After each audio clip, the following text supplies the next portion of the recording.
Before we get into this video, I want to give a trigger warning. We are going to be discussing some pretty serious allegations of sexual assault. If this is triggering to you or causes you distress in any way, please click away from the video now. Hello, welcome back to today's episode of True Crime Producer. I'm your host, Chantal. What's going on with Diddy? Why are we hearing so much about him in the news lately? Multiple accusers have come forward in recent weeks against Sean Combs. This latest lawsuit alleges the music mogul gang raped a woman 20 years ago when she was only 17. So today we are taking a look at Sean John Combs. We want to know what the deal is with all of these lawsuits against him. It seems like every other day a new woman is coming forward and accusing him of something. So today we're going to do a deep dive on that. So first of all, who are we talking about? Sean John Combs, aka P. Diddy, aka Puff Daddy, versus Cassie, and now an additional 3 women. So let's take a look at the background of this. So this all started in November of 2023 when Cassie came forward with a very large lawsuit against Sean Combs. In this lawsuit were some of the most horrendous details of what has happened to her over the past several years in her several-year-long relationship with Sean Combs. Some of these include sex trafficking, being forced to have sex with prostitutes while Sean Combs filmed it, being plied with drugs and alcohol, being physically beaten, just to name some of the more horrendous things allegedly happened to her. In addition to Cassie's lawsuit, 3 new women have also filed. So Cassie was coming after Sean Combs for $30 million. Her lawsuit was settled the very next day. As far as I know, and from what I've researched, it's pretty uncommon for a lawsuit of this size to be settled so quickly. I'm interested to know what that leads you guys to think. Do you think Sean Combs was saying, this is big, I don't even want it to get in the news, or I want it to be in the news for as short a time as possible, so I'm just going to pay her out? Or do you think it was him saying, yeah, this is true, and I want to pay this off? Of course, he is denying everything that Cassie has brought against him, but to settle so quickly after such a large lawsuit is brought against him is perhaps a little bit suspicious. I find it a little suspicious. What do you guys think? Another thing to note is that Cassie was just 19 years old when they started dating.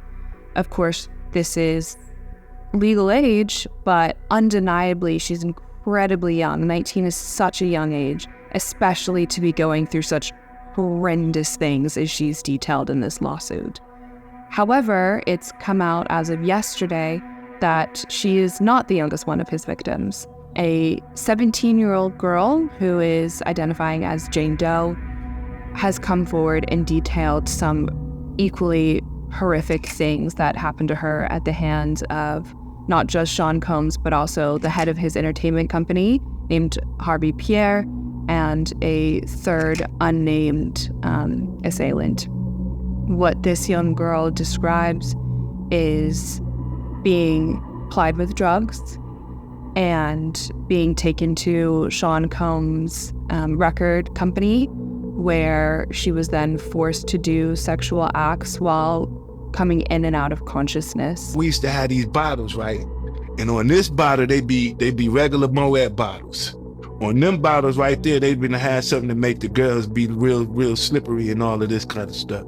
So when you get up, they be like, don't touch them bottles right there and only drink them bottles right there. Put Molly all in her champagne. She ain't even know it. I took her home and I enjoyed that. She ain't so we already knew what the drill was. You just don't mess with them bottles, right? Then all of the girls is in the club after a while. They all running, opening up their mouth like little birds. He's running around just popping pills in their mouth. Pop pill. And then that was the party. I used to, you know, we used to be on the road, you know, you'd be like, yo, let me go to my Puff room, see what they doing. And you knock on Puff door, he'd be sitting there damn near butt naked. You ever just had a grown ass man answer his hotel door butt naked and they'd be like, come on in? You'd be like, I'll come back. Bro, put some clothes on. What are you doing? Walk. I don't want to see you naked. See, that's what y'all understand. You don't need to be mad, you need to be motivated. If I can do it, you can do it. Horrific. And to be so young and so vulnerable in the hands of these men with such immense power, especially at that age, she's going to look up and think that these men are the most powerful men she's probably ever been around in her life, and to be so taken advantage of. Of course, all these crimes are alleged, but looking at it from the victim's point of view, it's undoubtedly a lifelong scarring thing to happen. Technically, the 17-year-old woman was also trafficked from another state. Now, sex trafficking from another state is a felony, so if found guilty, Sean Combs will face a felony charge for that. So what is Sean Combs saying about all this? Today, he broke his silence. While this entire time with the Cassie case and the other two women that have come out, he's been saying that everything that they're saying is not true, that these women are simply looking for a payday. Now, when this new woman came out yesterday and accused him of assaulting her when she was just 17 years old, he finally released a statement, which he posted on his Instagram story, and I'll read that for you now. Enough is enough. For the last couple of weeks, I have sat silently and watched people try to assassinate my character, destroy my reputation, and my legacy. Sickening allegations have been made against me by individuals looking for a quick payday. Let me be absolutely clear.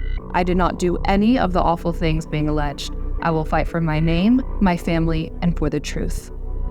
So after reading something like that, it seems pretty clear that Sean Combs is not copping to anything. He is going to take this to his grave, that he absolutely did not do these actions, and perhaps he chose to settle with Cassie because he has the money, or because he just wanted it to be done and over with. Surely his lawyers would have warned him that other women will come out. If they see such a rapid success, other women that he's potentially assaulted are going to come out and say, he did the same thing to me. Another really interesting part of this case is how it ties in with the Adult Survivors Act.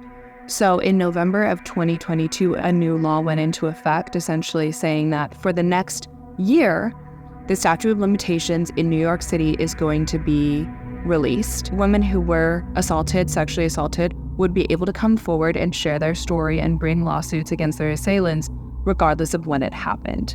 This was in large part because of the Trump trial, which we can talk about at another time. But Sean Combs was not the only high-profile man that had something brought against him. There were a number of other men, including Aerosmith's Steven Tyler, among others. Another possibility why Sean Combs settled so quickly is the evidence that Cassie brought against him. She might very well have had some very damning evidence that made it impossible to refute what she was saying. It will be interesting to see if Sean Combs decides to settle on this last case as well, or finally decide to move to trial. The issue with moving to trial is that you're opening yourself up for discovery, so the prosecutors will have more access to phone and computer records and potential videos and photos and anything else that might be pretty damning evidence against him. So I think Sean Combs, his next actions will be pretty telling, whether he decides to move to trial or not. The other thing is, he's going to run out of money eventually, especially if more women continue to come out and share their stories of what happened to them. They're not all going to be able to get, millions of dollars or however much he was settling for. It seems to me that he's going to be yet another example of a powerhouse that is taken down because of their horrendous actions, whether it's Harvey Weinstein or Dr. Luke. These were men that at one point seemed untouchable. Remember, Meryl Streep referred to Harvey Weinstein as God in one of her acceptance speeches, and yet look at him now. The nature of these allegations are so horrific that one can only hope, if they are true, that no other woman has to ever go through anything like this again, especially at the hands of such a public figure. Thank you so much for joining us on this episode of True Crime Producer. Let us know your thoughts on the video. What do you think about this case? Leave a comment below. See you next time.